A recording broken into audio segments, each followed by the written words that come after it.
Good morning, my Real News Media TV family. Thank you so much for tuning in this morning, and I'm wishing for everyone a wonderful and a blessed Sunday.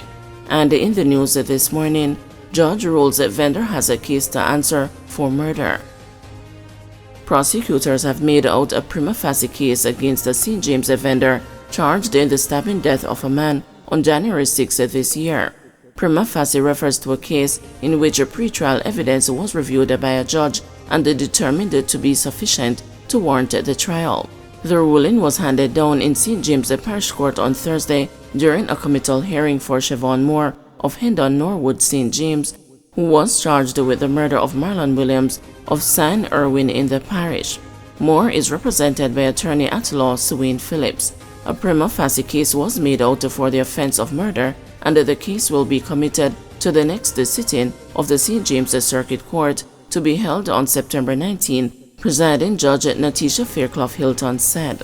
Following the ruling, Fairclough Hilton offered the defendant bail in the sum of $600,000 with up to 3 sureties and reporting conditions.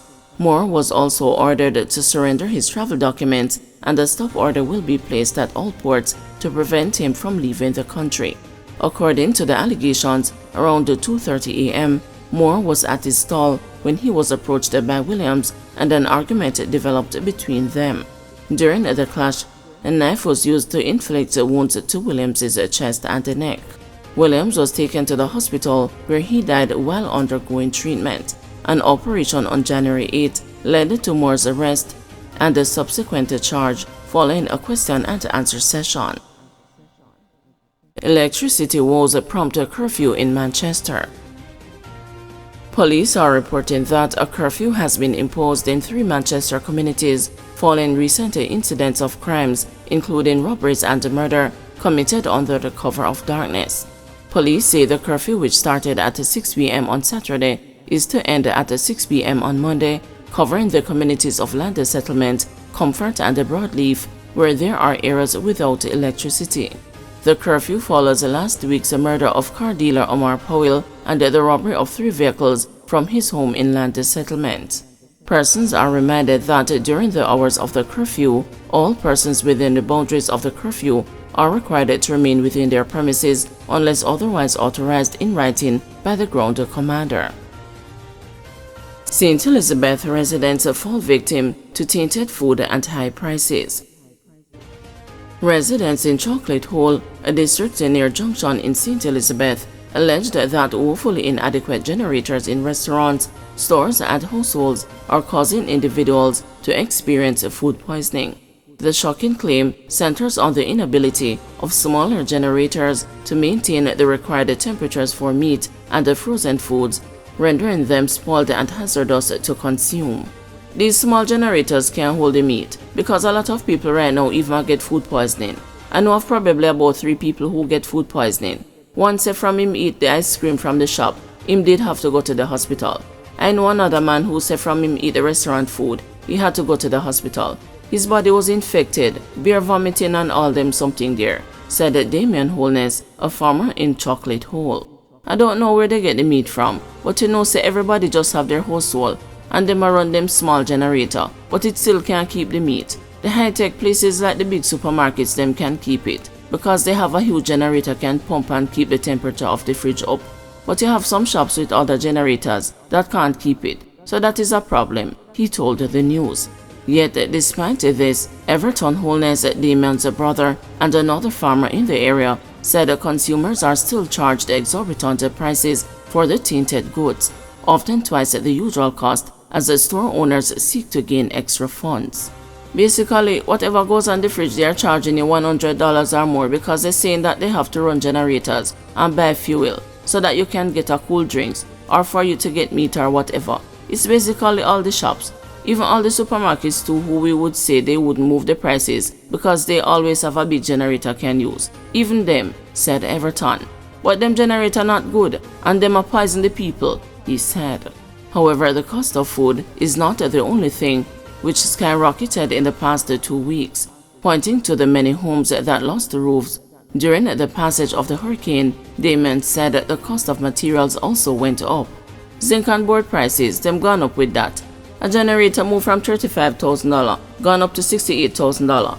And if you make about 2-minute walk, probably go in the vehicle for the money. When time you come back again is $70,000, he said.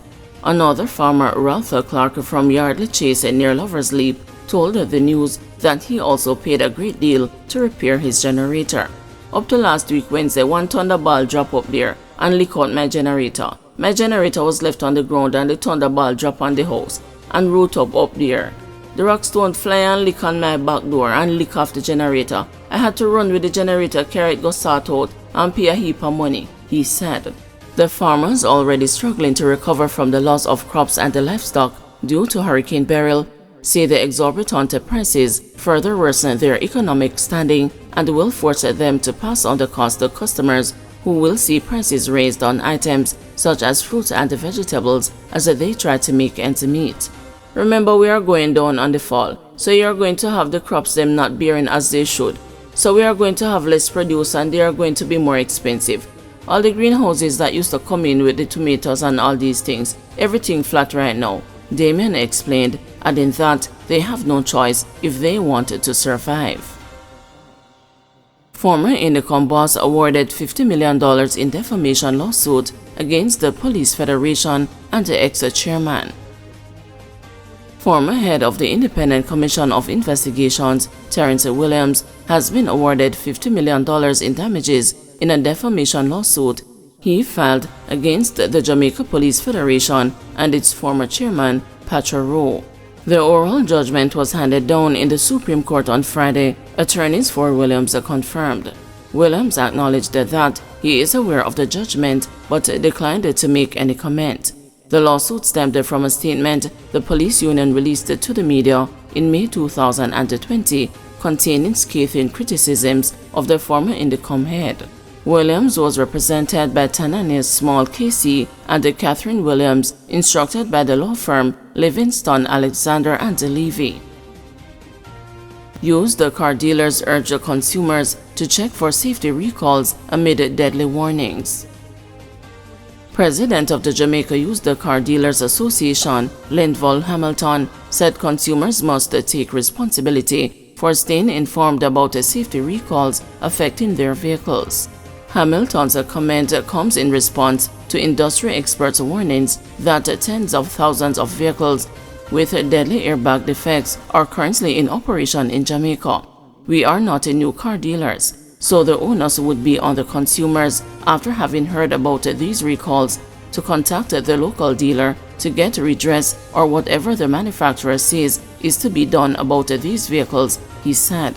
In a case like this where you have defective airbags, there are no checks that would have been done to ascertain such a fault, he said when asked if used car dealers share some responsibility for the safety of the vehicles they sell. The risk posed by faulty Takata airbag was brought into focus following the death of veteran journalist Job Nelson, who was employed by the newspaper at the time. An autopsy revealed that Nelson was killed by a metal object that was discharged into his chest with immense force from the airbag of his 2007 Honda Fit Aria motor car after it crashed along Spanish Town Road near St. Andrew Technical High School on May 21. The car is under recall for the front passenger airbag, checks have revealed. His brother Mark Nelson said that the family has not yet examined the issue. "I've not gotten around to that yet," he said. It was initially reported that Job Nelson died from a gunshot wound. The last known death linked to Takata airbags was in the U.S. state of Kentucky in February 2022. According to the NHTSA, the driver's side airbag of a 2002 Honda Accord ruptured during a crash, hurling shrapnel that killed the driver. In July 2014, a pregnant Malaysian woman was killed in a collision involving her 2003 Honda City motor car, which contained a defective airbag. The woman, aged 42, reportedly died when a metal fragment from a ruptured driver's side airbag sliced into her neck after her car was hit by another vehicle, according to a lawsuit filed by her father in a Miami federal court. Their deaths are among 33 that have been linked to airbag defects worldwide, including 25 in the US, 7 in Malaysia, and 1 in Australia, American media outlets have reported. At least 400 people have also been injured. Guys, thanks for watching. Please join us this afternoon at 2 p.m. for another news update.